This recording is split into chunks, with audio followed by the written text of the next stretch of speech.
Muito bem, pessoal. Vai começar a aula avaliando alguns genes envolvidos no processo de ganho de massa muscular.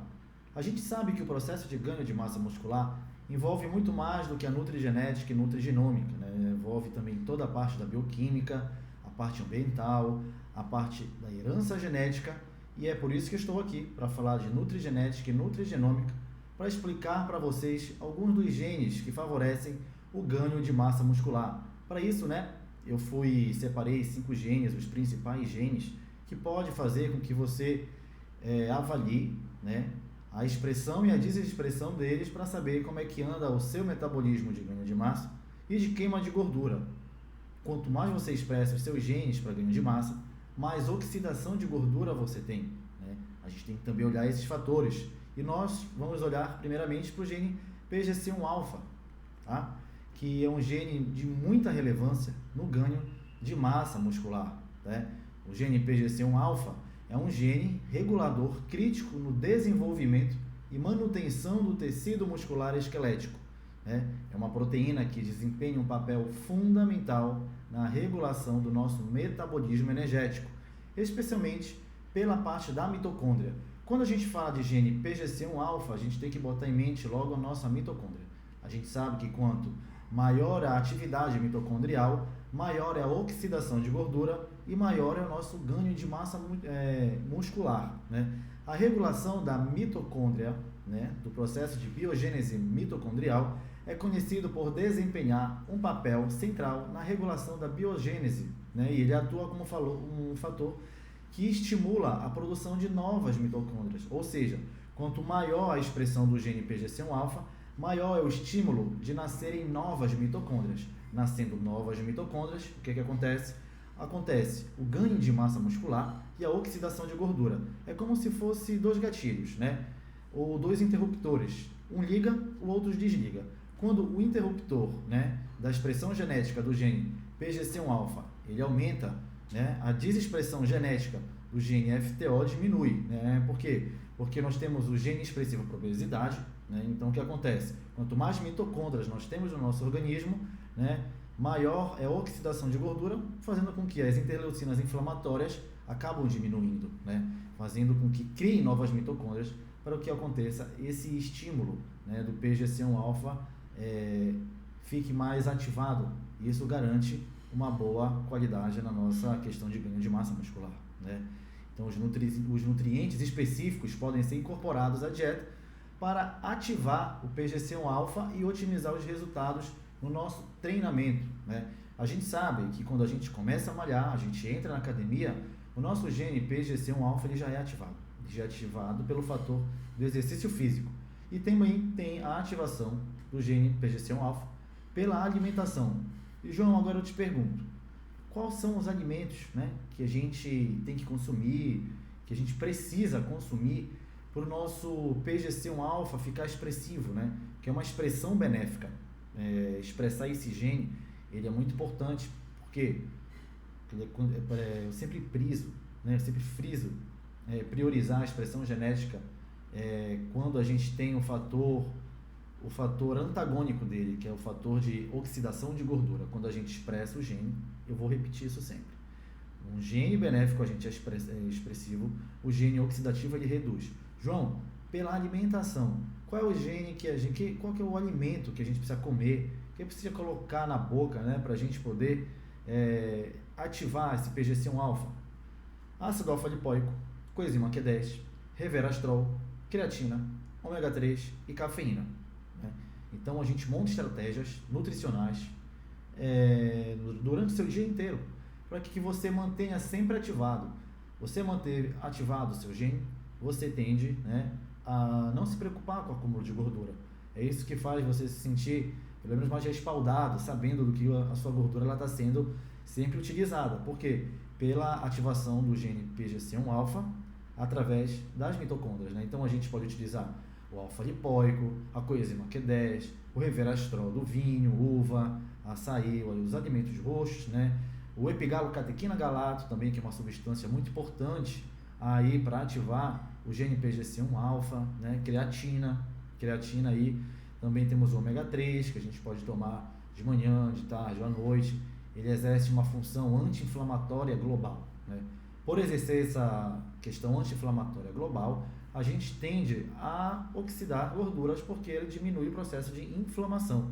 E a cafeína também, né? Só que a gente tem que ter um cuidado aí com a cafeína, porque às vezes a gente pode ultrapassar o número de miligramas de cafeína no nosso dia e isso acaba atrapalhando, né? Noites de sonos também, que acaba desregulando determinados genes aí referente ao sono, né? Bom, agora vamos compreender o gene ACTIN3, que é o impacto do desenvolvimento muscular e dos nutrientes relevantes, né? Qual a influência dele no nosso organismo? É um gene que desempenha um papel crucial na regulação do desenvolvimento do músculo, né? E a sua presença, né, a sua expressão ou ausência dele pode influenciar no ganho ou na perda muscular, né? Ou no seu próprio desempenho físico do seu indivíduo, no seu treino. Esse gene ele está envolvido diretamente com o número de fibras que você tem. Nós temos dois tipos de fibras, fibras tipo 1 e fibras tipo 2, que eu não vou abordar aqui, mas posso abordar mais lá na frente, né? E essas variantes principais do gene ACTIN3, ela está associada ao maior desempenho em atividades de alta intensidade. Mas isso varia de acordo com o alelo genético que a pessoa herda, né? Então, esses alelos genéticos, nós temos o alelo R, né? Que pode ser um alelo ativo, né? De pessoas que possuem esse alelo R, tem maiores capacitação de desenvolver fibras musculares de contração rápidas. Bom, essas fibras musculares de contração rápidas são fibras cruciais para atividades de alta intensidade, por exemplo, a musculação. Então, se nós temos pessoas que contêm o gene ACTIN3 com o alelo R ativo, né, ele legal, né, já tem um gene expressivo, já nasceu com esse gene expressivo, então ela tem facilidade de carregar peso, de ir para academia, levantar peso, exercer sua função lá, ir embora e ok, né? Agora, pessoas que têm uma expressão genética do gene ACTIN3, né, que tem um alelo X inativo, tá? São pessoas que têm dificuldade, né, de ganhar peso, de carregar peso, mas tem maiores resistências, né, em atividades mais aeróbicas. Bom, então vamos lá. Indivíduos com alelos RR homozigotos, né, indivíduos que herdam tanto do pai quanto da mãe, têm maiores expressões genéticas desse gene, ou seja, eles conseguem exercer funções com cargas mais altas na academia, né, conseguem exercer funções mais facilidades de carregar seus pesos, exercer funções que exigem mais de força. Bom, mas pessoas que não nasceram com ele, tem um stop codon nele, né? Pessoas que não nasceram com esse gene expressivo, a gente pode expressar através da alimentação, né? Expressando esse gene, ele já chega próximo ao gene de uma pessoa que já nasceu com esse gene expressivo, né? Esse gene benéfico para esse tipo de esporte, né? Então, os nutrientes para ativar o gene ACTIN3, né? Proteína, vitamina D e, de novo, lá a creatina. Nós vimos que no nosso estudo anterior a creatina também estava presente, né? No PGC1-alfa, a creatina estava presente para quê? Para manter a biogênese muscular, ou seja, se você é uma pessoa que quer ter uma mitocôndria legal, o número de mitocôndrias na biogênese sempre ativa, creatina na sua suplementação, né? Como vimos aqui no gene ACTIN3, a proteína, a vitamina D e a creatina também fazem parte desse processo para quê? Expressando esse gene para que a pessoa consiga exercer um treinamento de força de alta intensidade na academia. Bom, vamos falar de uma outra enzima, uma enzima que está muito relacionada, né, à pressão cardíaca, né, e à pressão arterial. Bom, é o gene ACE, que é a enzima conversora de angiotensina. O que isso significa, João? É um gene expressivo para as suas respostas, né, cardiovasculares e suas respostas dos vasos sanguíneos do seu organismo, né? Tem sido associado a diferentes respostas ao exercício, especialmente em relação, né, a pessoas que têm esse gene expressivo, né? Pessoas que têm polimorfismo nesse gene, né, de inserção e delação, a gente pode observar que pessoas que têm o alelo de inserção representa a presença desse gene né? Uma sequência de DNA adicional ao ACE. Então, indivíduos que têm o alelo II para homozigotos, ou seja, pessoas que nasceram de pais e mães que têm esse gene expressivo, pode estar associado a uma maior probabilidade de ter risco de hipertensão, tá? Uma hipertensão, ela pode ser benéfica ou pode ser maléfica, né?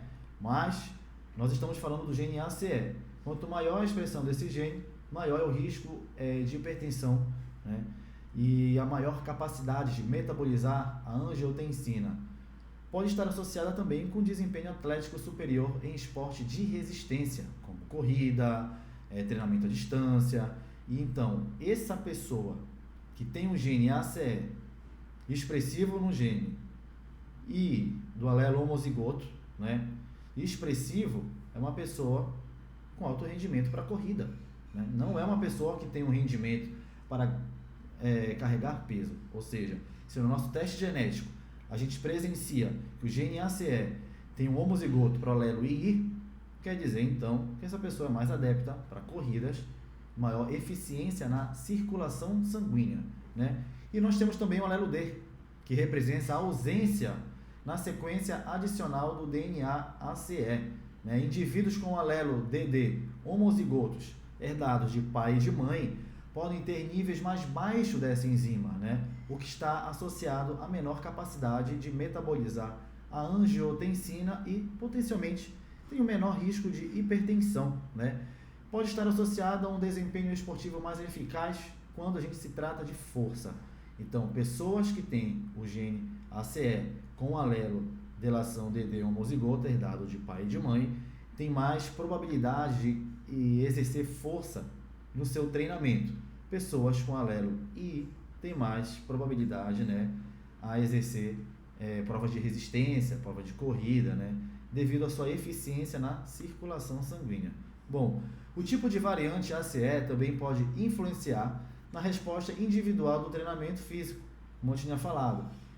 Fazer uma avaliação genética para identificar a variação genética desse gene pode ajudar muito também o professor, o profissional de educação física a montar o seu próprio tipo de treino, para saber se a pessoa ela vai ser uma pessoa que vai fazer um treino mais metabólico, um treino de mais forte, carregamento mais peso.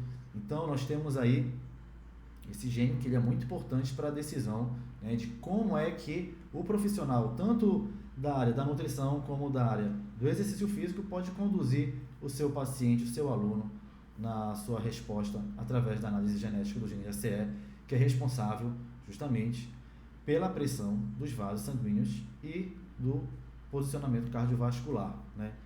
Vamos falar agora do gene do HIF1-alfa, que é um gene de ganho de massa muscular. O gene HI1F-alfa, ou hipóxia, né, é um regulador da chave do corpo à hipóxia. Significa que, qual é a função, o papel desse gene?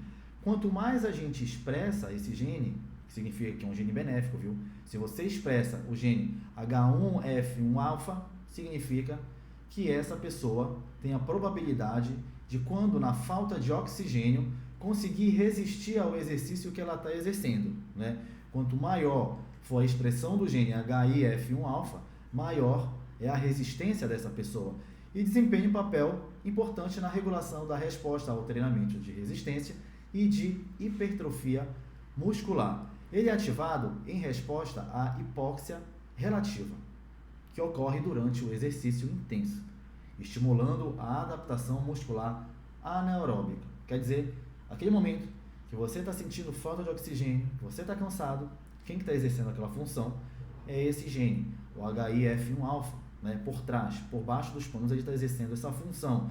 Então, ele é um fator transcricional muito importante, né? Quando a pessoa está com hipóxia baixa, né? Com baixa disponibilidade no oxigênio. O que acontece? Tá? Quando a gente ativa esse gene, através da alimentação e do exercício físico, ele é translocado para o núcleo da célula, que atua como um cofator de transcrição para regular a expressão dos genes envolvidos na adaptação da hipóxia, né? A função dele, né? Olha essa função dele, prestem bem atenção. Uma das funções desse gene HIF1-alfa, ele é muito importante na nutrigenética. Ele, expressivo, o que ele nos beneficia? Nos beneficia no crescimento de novos vasos, nos beneficiamos na glicólise, né? A glicólise, que significa a produção de energia na ausência do oxigênio, na eritropoiese, que é a produção de glóbulos vermelhos, entre muitos outros fatores bioquímicos que podem acontecer aí, né? E o papel dele no exercício da hipertrofia muscular, eu já tinha falado anteriormente, que é exercer a função anaeróbica justamente na falta do oxigênio, né? E também protege a gente contra os radicais livres. Na medicina, tem sido muito estudado esse gene justamente para doenças relacionadas a hipóxias, doenças cardíacas, câncer e condições pulmonares. João, quais são os alimentos que eu posso utilizar, né, para ativar o HIF1-alfa? Bom, os nutrientes que é importantíssimos que a gente dê valor para a ativação desse gene responsável à hipóxia é o ferro, vitamina C, polifenóis e antioxidantes. Uma dieta rica em ferro, uma dieta rica em vitamina C, rica em frutas, vegetais e chá, demonstra influenciar positivamente na resposta benéfica desse gene. Como eu falei logo no primeiro slide, a gente liga e desliga, a gente metila determinados genes. A gente ativou o gene da hipóxia, né, da resposta ao organismo à hipóxia, que é um gene benéfico, ou seja, a gente desexpressou genes responsáveis pela obesidade. A gente fazendo esse jogo, a gente pode ficar respaldado, como eu falei novamente, de que a nossa gordura ela vai ser sempre oxidada. Então não tenha medo, né, de utilizar os alimentos. É isso que eu falo para os meus pacientes. Vocês têm que comer frutas, vegetais, tomar chá. Para quê? Para ativar certos genes que são responsáveis por situações metabólicas que façam oxidar gordura. Então, tendo esse entendimento, você já fica tranquilo aí, sabendo que ativando ele a gente já consegue degradar mais a nossa gordura corporal, né? Bom, e por último, vamos falar do gene MSTN no ganho de massa muscular. É um gene da miostatina, né? É uma proteína que regula o crescimento e o desenvolvimento do músculo. A função dele é frear o crescimento muscular, inibindo a hipertrofia excessiva. Ou seja, se a gente não tivesse esse gene, com toda a alimentação que a gente consome, com todos os compostos bioativos de frutas, verdura, legumes, chá, proteínas, carboidratos, nosso ganho de massa não ia ter fim. Nós íamos crescer demasiadamente, mas nós temos um gene que ele vai freando isso. E pelo fato dele frear, ele ajuda a controlar o nosso ganho de massa muscular, né? Esse gene ele é responsável justamente para fazer com que certos indivíduos tenham ele um pouco expressivos e outros não. Pessoas que não têm ele muito expressivo têm que usar elementos, compostos ativos, que façam que ele entre em homeostase. Para quê? Para que eles se igualem e a pessoa comece a ganhar peso, começa a ter um exercício, começa a ganhar mais força na academia. Então, a gente utilizando elementos que façam regular o gene da miostatina, a gente tende também a ganhar massa muscular. Tem gente que tem um gene da miostatina muito expressivo, né? Então a gente tem que desexpressar esse gene para a gente ganhar massa muscular. Pessoas muito magras podem apresentar no teste genético gene da miostatina muito expressivas. Então o que a gente vai lá? Metila esse gene, para quê? Para ela voltar a ganhar massa muscular. Você vê uma pessoa magrinha fazendo de tudo para ganhar massa muscular e não consegue, pode ser que ela tenha esse gene da miostatina muito expressivo, né? É aquela coisa que eu falei, liga e desliga, liga e metila, né? Então a gente, utilizando certas combinações, a gente tende a montar uma estratégia nutricional para que o paciente consiga se destravar ligando e desligando receptores, né? Então, nutrientes para a regulação da miostatina, proteína de alto valor biológico, aminoácidos de cadeia ramificadas, que são os BCAAs, né, leucina, isoleucina e valina, eles são cruciais para desexpressar genes da miostatina e fazer com que a pessoa consiga um ganho a mais na sua massa muscular. E não podemos deixar de fora também a vitamina D, que é uma vitamina importante que desempenha um papel na saúde muscular e pode afetar positivamente a expressão genética da miostatina. Bom, os nutrientes para melhor ativação e regulação dos genes citados, né, estão aqui para vocês. joguei logo de cara aqui, tá? Ácido alfa-lipóico, coenzima Q10, resveratrol, creatina, ômega 3, cafeína, vitamina A, D, E, C, ferro, antioxidantes em geral, como zinco, magnésio, selênio, frutas, verduras, chás, fitoquímicos, proteína, ou seja, todos os alimentos naturais que você consome ajudam a regular os seus genes para ganho de massa e perda de gordura. Ou seja, todos os genes que nós estamos vendo na nossa tela, eles auxiliam na expressão genética benéfica e atuam na desexpressão de interleucinas inflamatórias, reduzindo assim também genes FTO, PPAR gama, genes também expressivos para estresse, genes expressivos para compulsão alimentar. Então, tudo que você está vendo aqui na tela ajuda a desexpressar genes também correlacionados a genes de comportamento. Espero que essa aula tenha sido benéfica para você e acredito que você saindo dessa aula, você tenha plena consciência de que expressando determinados genes para ganho de massa muscular, você pode estar destravando aquele platô que você entrou, aquele momento que você não consegue mais ganhar massa muscular, e a partir dessa aula, então, já abriu seus olhos para determinados alimentos e nutrientes que você deve consumir para ganho de massa e manter a manutenção dela e queimar gordura ao mesmo tempo, através da biogênese mitocondrial ativada pelos nutrientes fitoquímicos e os genes expressivos para o ganho de massa muscular. Abraço!